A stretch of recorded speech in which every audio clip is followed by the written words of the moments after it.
Hello everyone. तो आज हम अपना सेकंड चैप्टर की स्टार्टिंग कर रहे हैं जिसका नाम है ग्रोथ एंड डेवलपमेंट और बाल संवर्धन हिंदी में। तो हमारा पहला चैप्टर हम बिना समय गवाते हुए पहली हेडिंग पढ़ते हैं जिसका नाम है growth factors affecting the growth of child. कौन कौन से ऐसे ग्रोथ फैक्टर्स हैं जो चाइल्ड की शरीर की वृद्धि में सहायक होते हैं। तो सबसे पहले हम जानते हैं ग्रोथ क्या होती है। Growth progressive increase in size and mass of body is called growth. Progressive increase in size and mass of body is called growth. अब क्वांटिटेटिव फिनोमिना है जिसके अंदर वेट, हाइट और हेड सर्कमफ्रेंस हम लोग मेजर करते हैं। अब हम जानते हैं कुछ वर्ड्स के बारे में, जैसे हाइपरप्लेजिया क्या होता है। Increase in cell number is called hyperplasia. और हाइपरट्रॉफी क्या होता है। हाइपरट्रॉफी होता है इंक्रीज इन सेल साइज। जब साइज बढ़ जाए सेल का तो उसे हाइपरट्रॉफी बोलते हैं। और एक तरीके से ऐसे भी ग्रोथ होती है, इंक्रीज इन इंट्रासेलुलर सब्सटेंस बढ़ जाता है तब भी ग्रोथ ही होती है ना। तो अब हम पढ़ते हैं factors affecting the growth of child. कौन कौन से ऐसे फैक्टर होते हैं जो चाइल्ड की ग्रोथ को इफेक्ट करते हैं। तो सबसे ऊपर आता है जेनेटिक फैक्टर। जेनेटिक फैक्टर के अंदर भी तीन फैक्टर आते हैं, जैसे कि जेनेटिक प्री डिस्पोजिशन जिसके अंदर आता है height, body type. These things are inherited from parents, ये हमारे पेरेंट्स से हमें मिलती हैं। तो जेनेटिक प्री डिस्पोजिशन आ गया। दूसरा होता है क्रोमोजोमल एबनॉर्मेलिटीज, जैसे कि क्या हो जाता है, डाउन सिंड्रोम हो जाता है। डाउन सिंड्रोम कैसे होता है, ट्राइजोमी एट 21 क्रोमोजोम नंबर, है ना। तो डाउन सिंड्रोम हो जाता है। इसमें मंगोलियन इडियोसी जिसे बोलते हैं, क्योंकि मंगोलियन पीपल के जैसे हमारा फेस हो जाता है ना, चंगेज खान जैसा, है ना। टर्नर सिंड्रोम क्या होता है, एक्सो टाइप का ये होता है। इसमें क्या होता है कि हमें वाई गैमिट नहीं होता है, खाली एक्स गैमिट के साथ और जीरो ओ के साथ वो बन जाता है, जिसके कारण क्या होता है फेमिनाइन करेक्टर डेवलप हो जाता है और इनफर्टाइल होता है चाइल्ड। तो ये बोलते हैं जेनेटिक डिसऑर्डर्स के बारे में हमने पढ़ लिया। अब सेकंड नंबर पे आते हैं हार्मोनल फैक्टर। हार्मोनल फैक्टर जो होते हैं वो तीन हार्मोन की वजह से डिफाइन होते हैं। सबसे पहले होता है ग्रोथ हार्मोन, दूसरा होता है थायराइड हार्मोन, तीसरा होता है सेक्स हार्मोन। तो ग्रोथ हार्मोन क्या करता है, हमारा डेवलपमेंट कराता है ड्यूरिंग चाइल्ड एंड एडोलसेंस के समय पे। जो सबसे ज्यादा डेवलपमेंट होता है वो ग्रोथ हार्मोन के कारण होता है ना। और दूसरा थायराइड होता है, ये होता है ब्रेन डेवलपमेंट के लिए बहुत ज्यादा इसेंशियल होता है। क्योंकि आयोडीन की डिफिशियंसी से कॉग्निटिव फंक्शन और डिप्रेशन ये सारे सब चीजें होता है। तो इसीलिए ब्रेन डेवलपमेंट के लिए थायराइड बहुत ज्यादा जरूरी हार्मोन।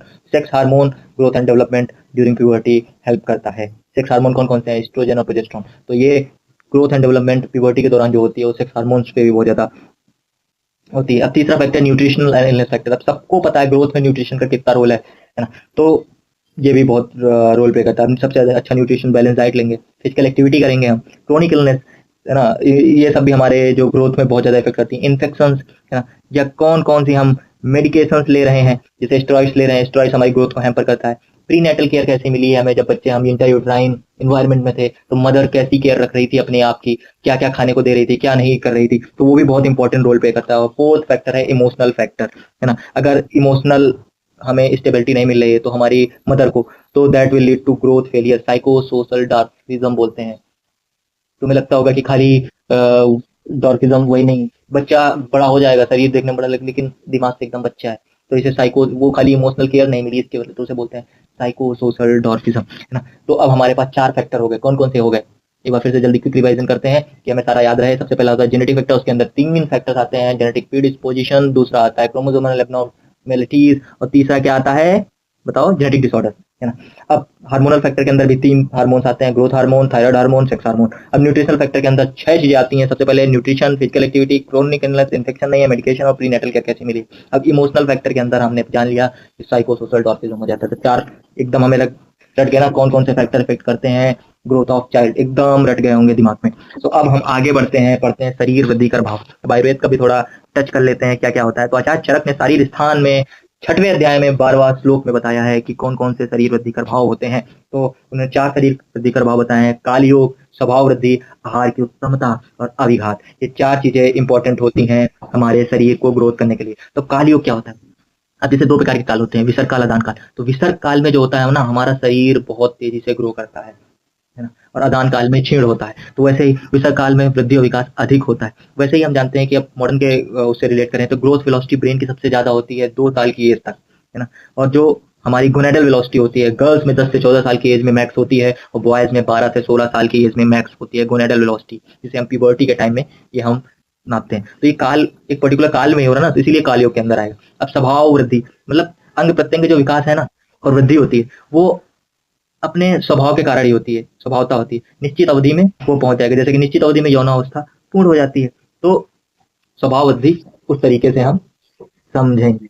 अब हम आगे जानते हैं कि आहार की उत्तमता, high quality of balance and balance diet से कैसे, हाई क्वालिटी ऑफ लाइफ और बैलेंस डाइट से कैसे होता है। तो गर्भ धारण हो जाने के पश्चात वृद्धि व विकास की उत्तमता सर्वाधिक रूप में गर्भिणी के आहार की उत्तमता पर निर्भर करती है। समझ में आया? जो गर्भिणी खाएगी, अच्छा अच्छा भोजन खाएगी तो अच्छा होगा। अब जैसे कि परसिस्टेंट आयरन डिफिशियंसी एनीमिया जो होती है, वो क्यों होती है ना? क्योंकि आयरन की डिफिशियंसी है, एनीमिया इसीलिए होगी। और आईयूजीआर का भी यही कारण होती है। फोलिक एसिड डिफिशियंसी प्रेगनेंसी में जो रहती है, उससे क्या होगा? न्यूरल ट्यूब डिफेक्ट हो जाता है। पुअर न्यूट्रिशन का क्या हो जाता है? एनीमिया और आईयूजीआर हो जाता है। Deficiency of Fe, folate, omega 3 depression and cognitive function impair करते हैं। ये याद रखना। आहार इसलिए जरूरी है कि प्रेगनेंसी के टाइम भी हम क्या क्या खाएं, क्या क्या मदर ना खाएं, इसलिए भी बहुत ज्यादा जरूरी है। अब अभिघात क्या होता है, ये समझना एकदम आसान तरीके से। absence of diseases that can facilitate the growth and development। शरीर के वृद्धि व विकास में बाधक कारणों का अभाव बने रहने से वृद्धि विकास की गति उत्तम बनी रहती है। जो जो कारण है जो शरीर की वृद्धि नहीं होने देते हैं, अगर वो absent रहे, अगर वो ना प्रेजेंट रहे, तो शरीर बहुत तेजी से ग्रो करता है। वो कौन कौन से कारण है? तनाव, स्ट्रेस जिसे बोलते हैं, प्रेगनेंसी के दौरान ले रही है तो उससे क्या होता है? हार्मोनल इम्बैलेंस हो जाता है। अब वो क्या साइकोलॉजिकल डिसऑर्डर्स कर देता है बच्चों में। जैसे बच्चा पैदा होगा तो एडीएचडी के साथ पैदा होगा, डिसलेक्सिया होगा, ऑटिज्म होगा। तो इस तरीके के डिसऑर्डर्स हो जाते हैं बच्चे में, ओसीडी भी होता है ना? तो ऐसी चीजें हो जाती हैं। तो जो जो कारण हमें हमारे जो ग्रोथ को हैम्पर कर रहे हैं, उन सबको छोड़ देना चाहिए। तो अब शरीर वृद्धि कर भाव में आचार्य के अनुसार शरीर स्थान छठे चैप्टर में 12वें श्लोक में बताया है। तो कौन कौन सी चीजें थी? 4 चीजें थी। काल योग, स्वभाव वृद्धि, आहार की उत्तमता और अभिघात। रट गया? चलो आगे बढ़ते हैं। अब बल वृद्धि कर भाव, बल वृद्धि का भाव फिर से चरक ने बताया। सारी स्थान 16 छठे अध्याय 13वां श्लोक है ना। जिसे श्लोक याद होते हैं वो जाके याद कर ले, है ना। जिसे नहीं याद होते हैं, यहाँ पे श्लोक से ज्यादा इंपॉर्टेंट हम इस बात पे ध्यान दे रहे हैं कि हमें समझ में आए कि वो चीजें हैं क्या। श्लोक आप किताब उठा ले या आपको मैं रेफरेंस बता रहा हूँ उस चरक संहिता से आके पढ़ सकते हैं, है ना? लेकिन मेन चीज है कि उसके अंदर तो आचार्य चरक ने प्रधान बल वृद्धि कर भाव कौन कौन से बताए। तो सबसे पहले देश बताया, कौन से एरिया में आप पैदा हुए हो वो बहुत डिसाइड करता है आपका बल कैसा होगा।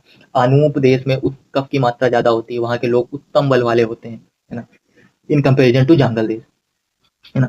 काल, कौन से काल में तुम्हारा बर्थ हुआ? विसर्ग काल, आदान काल अभी बताया। विसर्ग काल में ज्यादा वृद्धि होती है ना शरीर की, तो वहां का ज्यादा बलवान होगा। बीज गुण संबंध, अब ये जेनेटिक्स पे भी डिफाइन करता है कि कौन। अब तुमने देखा होगा किसी के पेरेंट्स कमजोर है तो उनके बच्चे भी पैदा कमजोर पैदा हो रहे हैं, किसी के पेरेंट्स बहुत तगड़े तगड़े हैं तो उनके बच्चे भी तगड़े होते हैं। जेनेटिक्स पे भी डिपेंड करता है। क्षेत्र गुण संपन्न, है ना। क्षेत्र गुण ये बता रहे हैं कि अगर फीमेल जो रिप्रोडक्टिव सिस्टम है वो दैट शुड बी हेल्दी, है ना। आहार संबंध, हाई न्यूट्रिशनल डाइट होनी चाहिए, है ना। शरीर संपन्न और बॉडी फिजिक एकदम एक्सीलेंट होनी चाहिए। और साथ में संपन्न, साथ में होना चाहिए। और यौवन स्टेज, मतलब यौवन स्टेज में बहुत ज्यादा बल का वृद्धि होती है, इसलिए यौवन स्टेज का कर्म क्या होता है? फिजिकल एक्टिविटीज करनी चाहिए। और सहर्ष, सहर्ष मतलब है कि चेयरफुलनेस, एकदम मस्ती में रहना चाहिए इंसान को। तो ये बताए हैं बल वृद्धि कर भाव चरक ने। देश काल, बीज बीज गुण संपन्न, क्षेत्र गुण संपन्न, आहार संपन्न, शरीर संपन्न, साथ में संपन्न। देखो, देश काल तो तुम्हें एकदम याद रहेगा। अब बीज, क्षेत्र, आहार, शरीर, साथ, ये सारे संपन्न है। अब यौवन में कर्म मजे में करना चाहिए, तो सहर्ष, है ना। तो बी ऐसे याद कर लो, देश काल तो याद ही रहना है, देश काल पे बल बहुत डिपेंड करता है, सबसे नंबर। अब याद कर लेना कि ये सारे संपन्न होने चाहिए। कौन कौन से? बीज, क्षेत्र, आहार, शरीर, साथ में। 4 चीजें संपन्न होती है, बीज, क्षेत्र, आहार, शरीर और साथ में। याद हो गया? अब धातु वृद्धि कर पाओ, धातु वृद्धि कर पाओ 2 ही तो होते हैं, कौन कौन से, है ना। तो ये बल वृद्धि कर भाव हमने पढ़ लिए। अब धातु वृद्धि कर भाव 2 होते हैं, कौन कौन से? षड रसात्मक आहार का सेवन करोगे उससे धातुओं की वृद्धि होगी, सिंपल सी बात है। और उत्तम गुण वाले आहार का भी सेवन करोगे तब उससे भी धातु की वृद्धि होगी। तो धातु की वृद्धि सीधा सीधा आहार के, अच्छे आहार के सेवन पर डिपेंड करती है ना। तो षड रसात्मक आहार खाओ धातु वृद्धि होगी, उत्तम आहार खाओ तो धातु की वृद्धि होगी। अब हम आगे पढ़ते हैं कि पैटर्न्स ऑफ ग्रोथ कैसे हम देखते हैं कि ग्रोथ हो रही है, कैसे होती है बच्चों। Child experience period of rapid growth followed by period of slower and study growth, है ना। तो ये सब चीजें हम पढ़ते हैं। तो देखो, पैटर्न ऑफ ग्रोथ होती है, हम एडोलसेंस तक की बात करेंगे कैसे होती है। तो इसको याद करने का तरीका है फिट सीए। जो चार्टेड अकाउंटेंट है वो एकदम फिट है। तो अब देखो कैसे है। एफ से क्या हो गया? फीटल, आई से क्या हो गया? इन्फेंट, टी से क्या हो गया टोडलर, टी से क्या हो गया चाइल्डहुड, और ए से हो गया एडोलसेंस। तो अब जो फीटल पीरियड है, फीटल मतलब इंट्रायूट्राइन होगा, तो इंट्रायूट्राइन होगा तो कौन कौन सा वहां पे ग्रोथ किन किन कारणों से डिपेंडेंट होगी। और ये जो होता है ना most rapid phase of growth है, और ये इन्फ्लुएंस का कारण से होती है। प्लेसेंटा का फंक्शन कैसा है, प्लेसेंटल फंक्शन। दूसरा क्या है मैटरनल हेल्थ, माँ की हेल्थ कैसी है ये भी डिपेंड करेगा फीटस की कैसी ग्रोथ होगी। जेनेटिक्स की कंडीशन कैसी है और न्यूट्रिशनल कंडीशन कैसी है। तो इसको याद करने का तरीका है पीएम गुड नाइट। अपने देश का ऐसे भी पीएम सो रहा है तो पीएम गुड नाइट है ना, तो पीएम गुड नाइट कर दो, पीएम को गुड नाइट कर दो। फीटस फीटस अंदर रहता है सोता रहता है तो पीएम को गुड नाइट कर देता है ना। अब इन्फेंट किसे बोलते हैं, जो बर्थ से 1 साल की स्टेज होती है, हमने पहले वाले चैप्टर पढ़ लिया है, बर्थ से पहले वाली 1 साल की स्टेज को इन्फेंट बोलते हैं है ना। इसमें लेंथ होती है 50% इंक्रीज हो जाती है एट 1 ईयर ऑफ एज, मतलब जितना पैदा हो उसका 50% और बढ़ जाएगी। न्यूट्रिशनल हार्मोनल फैक्टर भी बहुत इंपॉर्टेंट रोल करते हैं, और रैपिड ग्रोथ होती है 1 साल की एज में। इसी एज में है ना 4 से 6 मंथ में हमारा जो वेट होता है बच्चे का वो डबल हो जाता है और ट्रिपल हो जाता है 1 साल की स्टेज में है ना। तो इसमें कौन कौन से इंसुलिन हार्मोन बहुत ज्यादा इंपॉर्टेंट रोल प्ले करता है इन्फेंसी की, ये मैं इंपॉर्टेंट चीजें मैं बता रहा हूँ, लास्ट में बताऊंगा, लेकिन अभी पहले से बता देता हूँ। इन्फेंट के उसमें इंसुलिन हार्मोन का बहुत ज्यादा इंपॉर्टेंट होता है। अब टॉडलर जो होता है 1 से 3 साल का होता है ना, और इसमें सबसे ज्यादा इंपॉर्टेंट रोल प्ले करता है बच्चा इस समय कैसी half of the adult height इसी स्टेज में पहुंचता है, वॉकिंग करता है, रनिंग करता है, रोल ओवर करता है, ये सारी चीजें हम देखते हैं टॉडलर स्टेज में है ना। इस एज में मान लो कि बच्चा एक स्टडी टाइप की ग्रोथ करता है। अब चाइल्डहुड ग्रोथ क्या होती है,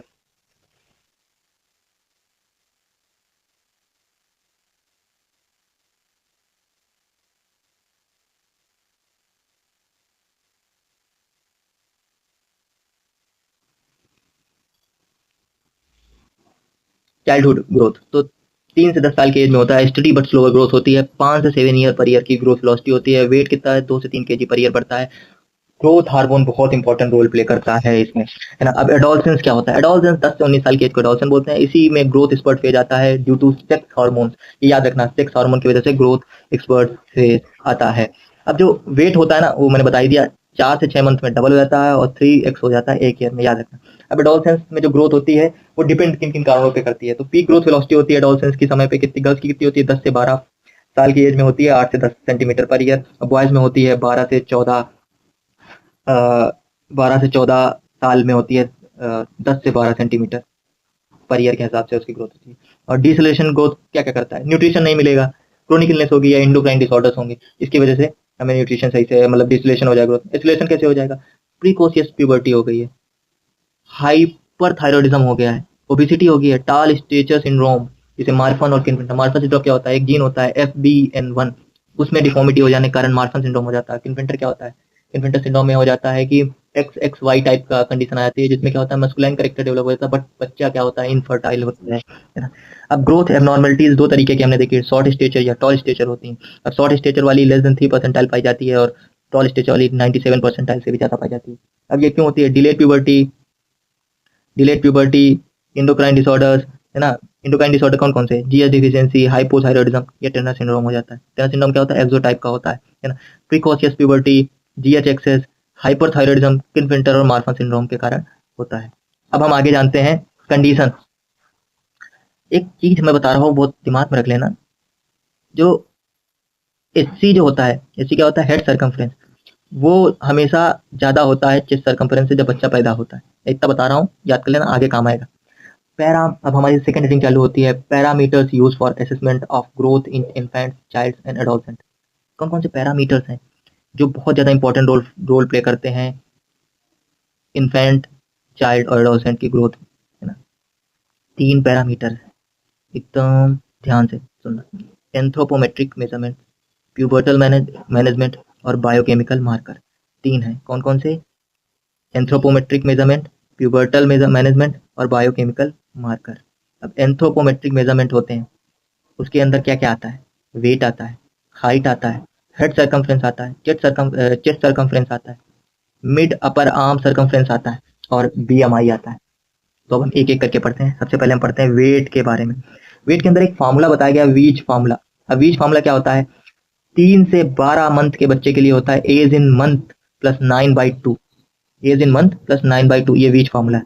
और 1 से 6 साल के बच्चे के लिए होता है एज इन ईयर इंटू 2 + 8, ये इसे वेट पता चलेगा, एक्सपेक्टेड वेट इतना होगा। और 7 से 12 साल के बच्चे के लिए होता है एज इन ईयर इंटू 7 - 5/2। याद कर लेना, इसमें कोई तरीका नहीं है, ये फॉर्मूला है, इसे याद करना ही पड़ेगा, है ना।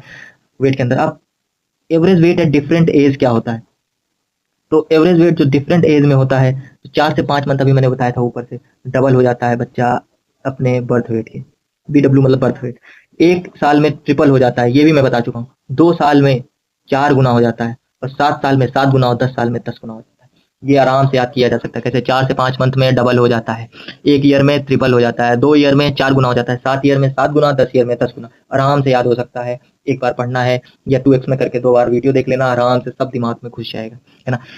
अब पैथोलॉजिकल कंडीशन क्या होती है, सडन वेट लॉस माल न्यूट्रिशन के कारण हो सकता है, इंडोक्राइन डिसऑर्डर और क्या क्रोनिक इलनेस, यही 3-4 कारण ही है। न्यूट्रिशन, माल न्यूट्रिशन, न्यूट्रिशन के कारण है, इंडोक्राइन डिसऑर्डर, क्रोनिक इलनेस, यही कारण होगा कि तुम्हारा कभी ग्रोथ हैम्पर होगी। तो ग्रोथ का एक पैरामीटर ही तो है वेट, इन्हीं कारण से। एक्सेसिव वेट क्यों होगा, ओबेसिटी या मेटाबॉलिक सिंड्रोम के कारण होगा, सिंपल।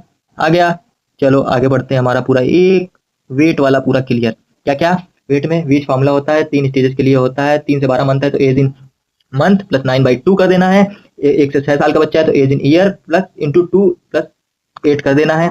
7 से 12 साल का एज इन ईयर इंटू 7 - 5/2 कर देना है, फॉर्मूला है ना। अब अगर वेट है बच्चे का क्या होता है, 4 से 5 महीने में डबल होता है, 1 साल में ट्रिपल हो जाता है, और 2 साल में 4 गुना हो जाता है, और 7 साल में 7 गुना, 10 साल में 10 गुना हो जाता है। बस इतना ये वेट के अंदर है। अब हाइट क्या होता है, हाइट का दूसरा नाम होता है CHL भी बोलते हैं इसे, क्राउन क्राउन हील लेंथ भी बोलते हैं, याद कर लेना, क्राउन हील लेंथ बोलते हैं हाइट को। अब इसको लेस देन 1 ईयर का, लेस देन 2 ईयर के लिए क्या करते हैं, इन्फेंटोमीटर से करते हैं। स्टेडियोमीटर, स्टेडियो मतलब स्टैंड अप, खुद ही देखने का, मोर देन 2 ईयर के बच्चे के लिए, 2 साल का बच्चा आराम से खड़ा हो सकता है, तो मोर देन 2 ईयर के बच्चे के लिए स्टेडियोमीटर से करते हैं, है ना। वीच फॉर्मूला इसके लिए भी होता है, क्या होता है वीच फॉर्मूला, पढ़ते हैं हम, है ना।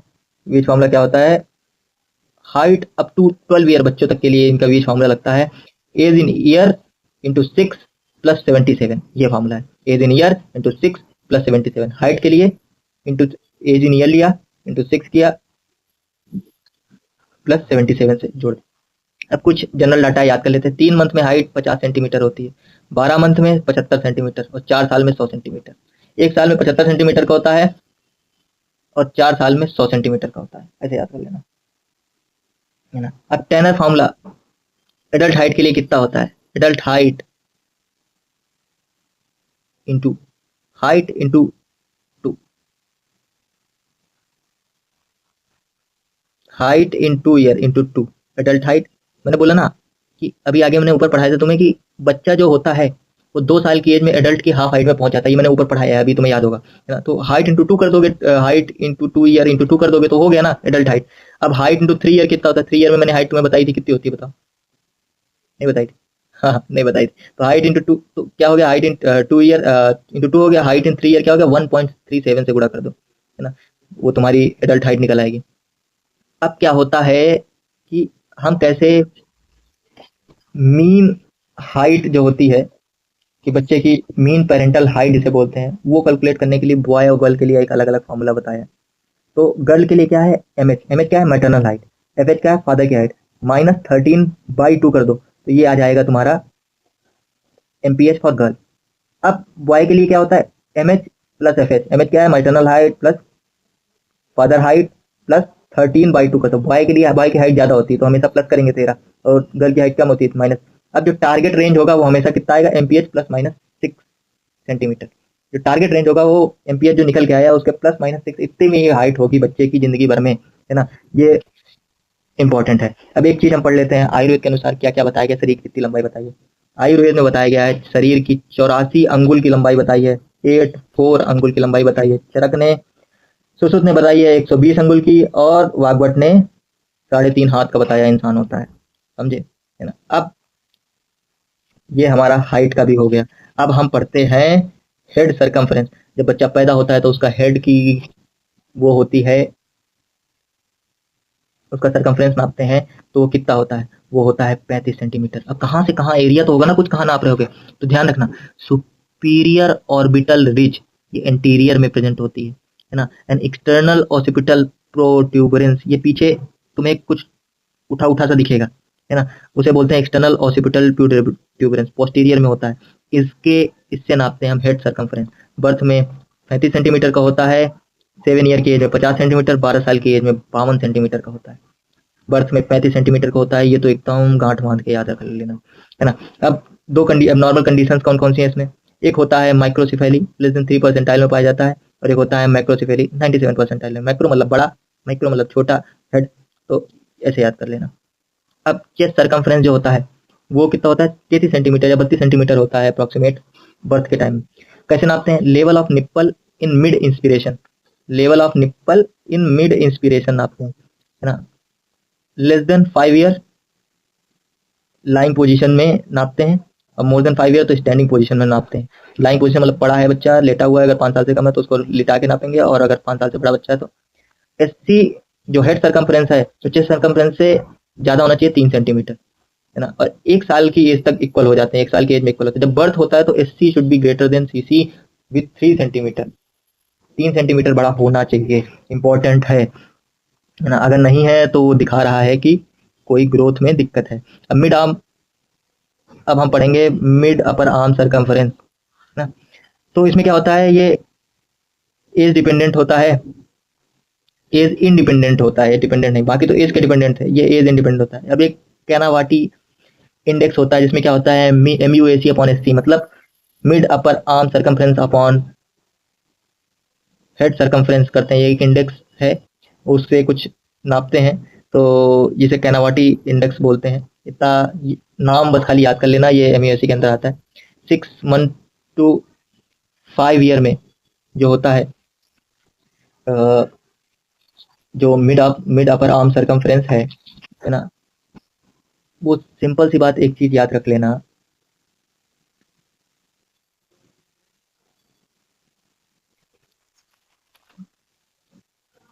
6 महीने से 5 साल के बच्चों में किया जाता है। और ये इसलिए किया जाता है कि वो माल न्यूट्रिशन, है ना, कि मल नरिश तो नहीं है चाइल्ड, वो देखने के लिए किया जाता है ना? अब ये नापते कैसे हैं? एक एक एक नॉन स्टिच टेप लेंगे, है ना। अब उसे क्या करेंगे? अपर आर्म के मिड पॉइंट से जो शोल्डर और एल्बो के बीच में नाप लेंगे, है ना।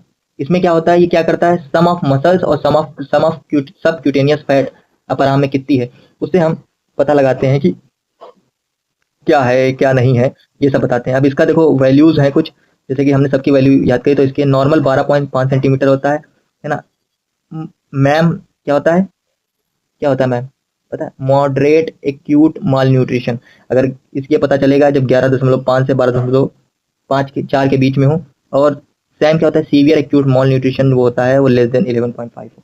तब हम ये 3 चीजें बच्चे में मेजर कर सकते हैं। अब हम एक बहुत इंपॉर्टेंट पॉइंट है जो ऊपर रह गया है, BMI पढ़ लेते हैं। BMI क्या होता है? बॉडी मास इंडेक्स, है ना। इसका फॉर्मूला क्या होता है? Weight in KG upon height in metre square, ये फॉर्मूला होता है। ये बच्चे की अंडर वेट है, ओवर वेट है या ओबीस है, ये बच्चे की देखने के लिए ये BMI यूज करते हैं। ये बच्चों में परसेंटाइल में यूज करते हैं, तो जो लेस देन 5 परसेंटाइल होगा वो अंडर वेट होगा, 5 से 84 परसेंटाइल के बीच में होगा हेल्दी वेट वाला, 85 से 94 वाला ओवर वेट क्या होगा, और 95 परसेंटाइल से या 95 परसेंटाइल से ऊपर वाला ओबीस होगा। तो ये परसेंटाइल में नापते हैं, ये इंपॉर्टेंट है। और इस परसेंटाइल का मतलब क्या है? परसेंटाइल का मतलब है कि इतने परसेंट बच्चे, है ना, इतने परसेंट बच्चे सेम एज ग्रुप और सेम सेक्स, सेम एज और सेम सेक्स के, है ना, ज्यादा है उनका, मतलब वेट और मतलब BMI ज्यादा है उनका, ये ऐसे पता चलता है। तो यही है बस, और कुछ ज्यादा इंपॉर्टेंट नहीं है, इतना ही पढ़ लो, नहीं तो बताने पे आओ तो भी बहुत कुछ बताया जा सकता है, बट इतना इंपॉर्टेंट है कि अगर इतना आप जान लोगे तो आप बहुत अच्छा लिख के आओगे एग्जाम पॉइंट ऑफ व्यू से, है ना। एग्जाम में बहुत अच्छा लिख के आओगे और आपको आइडिया भी लग जाएगा, अगर आप कहीं और दूसरी जगह पढ़ोगे जाके तो आपको इतना आइडिया लग जाएगा कि अच्छा ये है, एकदम कॉन्फिडेंस आ जाएगा। अब ये हमारा एंथ्रोपोमेट्रिक वाला था, उसके अंदर 6 चीजें थी, क्या क्या थी? वेट था, हाइट था, है ना, MUAC था, हाँ, हेड सर्कमफ्रेंस था, चेस्ट सर्कमफ्रेंस था, और BMI था। ये क्या था? एंथ्रोपोमेट्रिक मेजरमेंट के अंदर। अब प्यूबर्टल डेवलपमेंट असेसमेंट करेंगे तो इसमें क्या होता है, टैनर स्टेजिंग नाम से की जाती है। तो ये टैनर स्टेजिंग क्या होती है मैं बताता हूँ। ये इवेल्युएट करती है sexual maturity rating based on breast and genital development and pubic hair growth. Tanner staging simple सी बात है कि सेक्सुअल मैच्योरिटी एसएमआर होता है उसको मेजर करती है। क्यों? ब्रेस्ट, कैसे? ब्रेस्ट, जेनाइटल डेवलपमेंट और प्यूबिक हेयर ग्रोथ। तो स्टेजेस ऑफ प्यूबर्टी जो होती हैं गर्ल्स और बॉयज में, तो गर्ल्स में क्या होता है, ब्रेस्ट डेवलपमेंट B1 से B5 तक मेजर करने का एक वो है, और पीएच होता है जो गर्ल्स में ही होता है, वो प्यूबिक हेयर को बोलते हैं पीएच। P1 से P5 तक की एक स्केल रखते हैं। और ये क्या है, जस्ट बॉयज में क्या होता है, TS.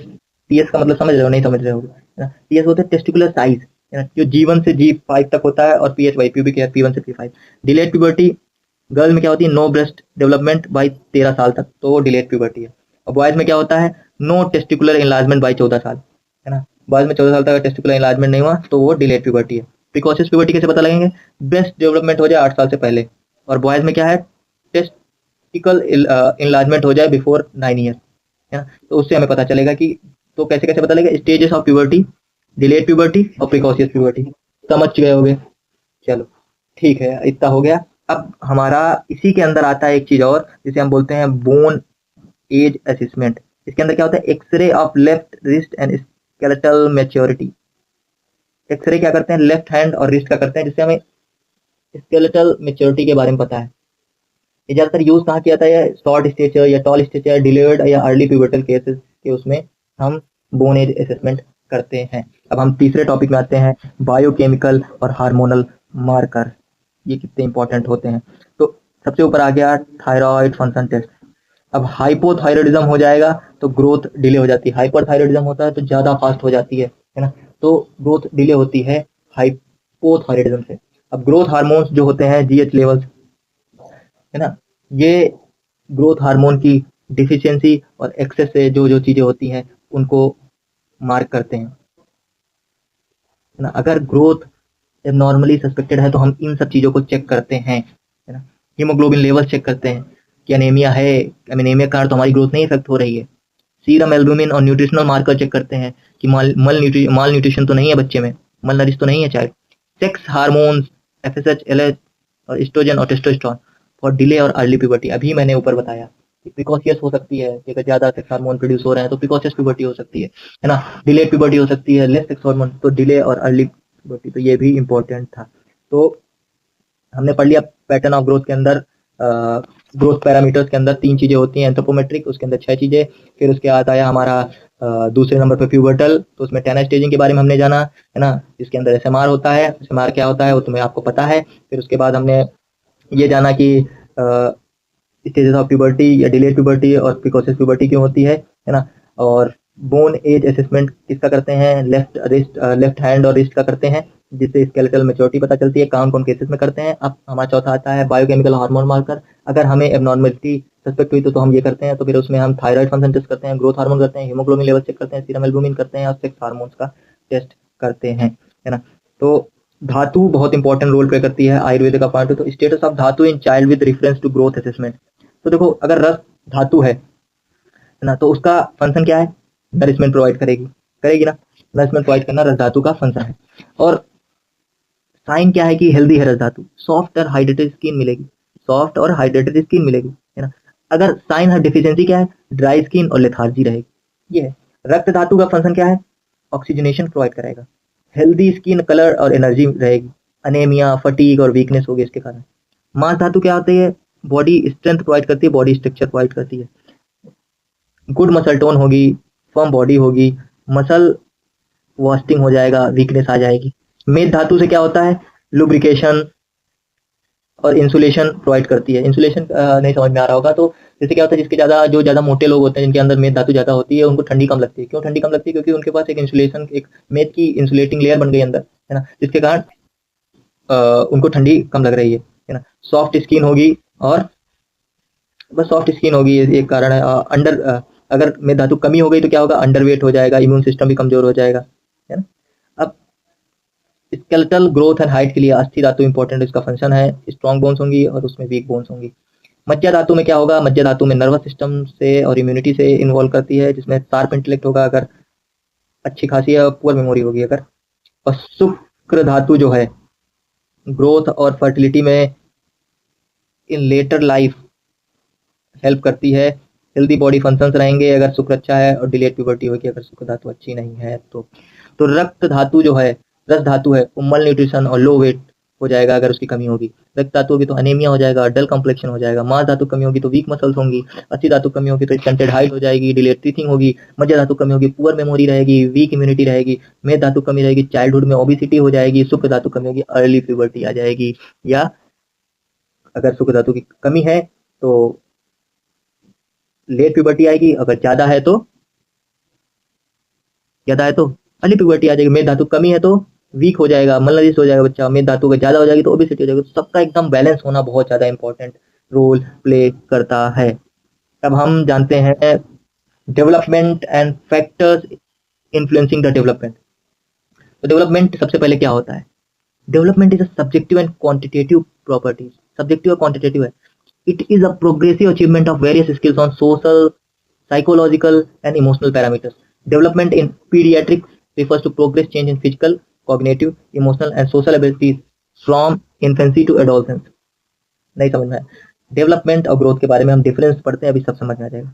Increase in size, number, intracellular substance. अभी मैंने सबसे पहले यही चीज पढ़ाई थी। साइज, इंक्रीज इन साइज हो रहा है तो क्या, हाइपरट्रॉफी हो रही है। इंक्रीज इन नंबर हो रहा है तो क्या हो रहा है, हाइपरप्लेजिया हो रहा है। और इंट्रासेलुलर सब्सटेंस, तो ये ग्रोथ इसे। अब इसमें क्या होगा, डेवलपमेंट कैसे होता है, साइकोलॉजी है ना, फिजियोलॉजिकल मैच्योरेशन ऑफ बॉडी है ना। फिजियोलॉजिकल मैच्योरेशन ऑफ बॉडी हो जाती है तो उसे हम बोलते हैं development. Physiological maturation of body is called development. और इसमें क्या हो गया, साइज बढ़ रहा है, नंबर बढ़ रहा है सेल्स के, इंटरसेलुलर सब्सटेंस बढ़ रहा है। ये ऑब्जेक्टिव पैरामीटर होता है और ये सब्जेक्टिव पैरामीटर होता है। मतलब ये सबके लिए ग्रोथ होगी तो ये एक पर्टिकुलर पैरामीटर सबके लिए सेम होगा। Subjective person to person development vary करेगा, है ना। लेकिन ग्रोथ जो है हार्ट का इतने समय में ग्रो करता है तो उतने समय में ग्रोथ होगी हार्ट की, है ना। लेकिन अब जैसे कोई किसी के कोई स्किल्स है, वो एक पर्टिकुलर टाइम में एक इंसान के डेवलप किया, उसको लेट में वो इन्वायरमेंट मिला तो लेट डेवलप करेगा। तो ये चीजें हैं। अब क्वांटिटेटिव असेसमेंट है ये ग्रोथ, वही वेट, हाइट, इन सबसे नापोगे। ये क्वालिटेटिव असेसमेंट है, इसके लिए टेस्ट होते हैं कि डेवलपमेंट के लिए आईक्यू टेस्ट होता है, बहुत सारी चीजें होती हैं, तो उससे नापा जाता है। Assessed by height, weight, physical growth अभी जो बता दिया, है ना। और ये जो होता है, ये होता है psychological, social, behavioural growth, IQ level, social, emotional, इन सब चीजों पे डिपेंड करता है। और जो ग्रोथ होती है वो कॉन्सेप्शन से एक स्पेसिफिक फेज ऑफ लाइफ तक होती है, लेकिन जो डेवलपमेंट होता है वो डेथ तक तुम्हारा चलता रहता है। याद रखना, डेथ तक तुम्हारा डेवलपमेंट चलता रहता है, लेकिन ग्रोथ एक स्पेसिफिक फेज ऑफ तक लाइफ तक होती है। अब factors influencing the development in child. तो सबसे पहले आता है जेनेटिक फैक्टर। अब देखो डाउन सिंड्रोम हो गया तो ये जेनेटिक फैक्टर है। प्रीनेटल जो हम फैक्टर्स होते हैं वो कौन कौन से होते हैं, मैटरनल हेल्थ कैसी है, फॉलिक एसिड डिफिशियंसी तो नहीं है, इन्फेक्शन ऑफ टॉर्च, ये सब हो सकते हैं। सब्सटेंस एक्सपोजर का मतलब है कि माँ कहीं अल्कोहल ले रही हो तो फीटल अल्कोहल सिंड्रोम हो जाता है। स्मोकिंग कर रही है तो लो बर्थ वेट होता है, तो ये प्रीनेटल है। अब बर्थ रिलेटेड फैक्टर क्या होते हैं, बर्थ रिलेटेड फैक्टर होते हैं जैसे कि प्रीमैच्योरिटी या लो बर्थ वेट, एलबीडब्ल्यू मतलब लो बर्थ वेट, है ना। बर्थ एस्फिक्सिया हो गया, है ना, सीपी हो गया, उसके कारण बर्थ एस्फिक्सिया हो गया, वो that will lead to cerebral palsy. Nutrition factor, malnutrition है चाइल्ड, माइक्रोन्यूट्रिएंट डिफिशियंसी है। एनवायरमेंटल फैक्टर क्या है, सोशियो इकोनॉमिक स्टेटस, गरीब घर में पैदा हुआ उसको न्यूट्रिशन नहीं मिल पाएगा अच्छा, सबको पता है। प्रीनेटल केयर अच्छी नहीं होगी माँ की, टॉक्सिन्स प्रेजेंट हुए आसपास एनवायरमेंट में, उसके कारण भी दिक्कत हो सकती है। साइको सोशल और इमोशनल फैक्टर्स कौन कौन से हैं। अब देखो इस ऐसे समझ सकते हैं कि अगर माँ के अंदर वात्सल्य हो ना तो बच्चा बहुत अच्छा ग्रो करेगा, माँ के अंदर वात्सल्य नहीं है तो बच्चे को केयर देगी ही नहीं, तो उसके क्या हो जाएगा, बच्चे का डेवलपमेंट अच्छा नहीं होगा, सिंपल सी बात है ना। तो साइको सोशल भी बहुत है। Secure and attachment and parental bonding promotes emotional resilience and intelligence. Adverse childhood experience क्या करते हैं, ट्रॉमा क्रिएट कर देते हैं। वो ट्रॉमा क्या करते हैं बच्चे में, उसके जब बच्चा बड़ा हो जाता है तो उनसे बहुत ज्यादा सफर करता है। इसीलिए देखा होगा कि जिसके घर में बहुत डिस्ट्रप्टिव फैमिलीज होती हैं या जो अनाथ बच्चे होते हैं वो काफी टॉक्सिक बिहेवियर या अलग तरीके से बिहेव करते हैं। क्यों, क्योंकि उन्हें कभी सेफ इन्वायरमेंट नहीं मिला है। That is the reason. यही है ना। और जो एक और लास्ट फैक्टर है हेल्थ और मेडिकल कंडीशंस, ये भूले जा रहे हैं।